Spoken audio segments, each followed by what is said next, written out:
ভারতে পালিয়ে থাকা শেখ হাসিনাকে ফিরিয়ে দেওয়ার বিষয়ে এবার মুখ খুললেন ভারতের পররাষ্ট্রমন্ত্রী ডক্টর এস জয়শঙ্কর। বেশ কয়েকদিন আগে ভারতীয় এক গণমাধ্যমকে ডক্টর ইউনূস জানিয়েছেন, হাসিনাকে দেশে ফিরিয়ে এনে বিচার করা হবে। এ প্রেক্ষিতে দাবি উঠেছে, সুষ্ঠু বিচার এবং শাস্তির নিশ্চিতে শেখ হাসিনাকে দেশে ফিরিয়ে এনে আদালতে সোপর্দ করা হবে।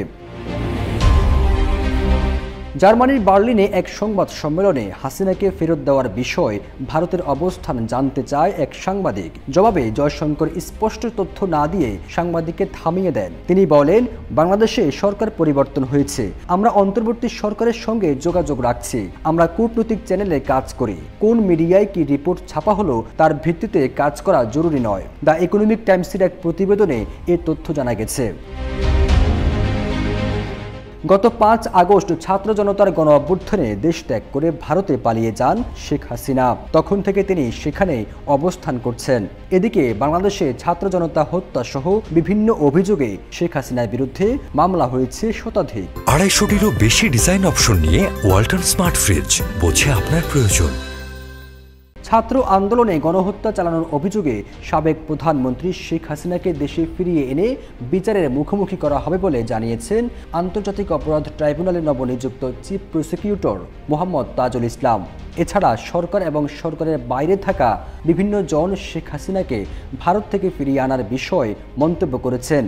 চিফ প্রসিকিউটর গণমাধ্যম কর্মীদের বলেন, সম্ভাব্য প্রধান অপরাধী দেশ থেকে পালিয়েছেন, তাকে দেশে ফিরিয়ে আনার জন্য আইনি প্রক্রিয়া আমরা শুরু করব। বাংলাদেশের সঙ্গে ভারতের অপরাধী প্রত্যর্পণ চুক্তি সম্পাদিত হয়েছে ২০১৩ সালে। শেখ হাসিনা সরকারের সময় এই চুক্তিটি হয়েছিল। তিনি যেহেতু বাংলাদেশে গণহত্যার প্রধান আসামি হবেন বলে মনে করি, অধিকাংশ মামলায় তাকে আসামি করা হয়েছে। সুতরাং এই প্রক্রিয়া শুরুর মাধ্যমে তাকে আইনগতভাবে বাংলাদেশে ফিরিয়ে এনে বিচারে মুখোমুখি করার চেষ্টা করব।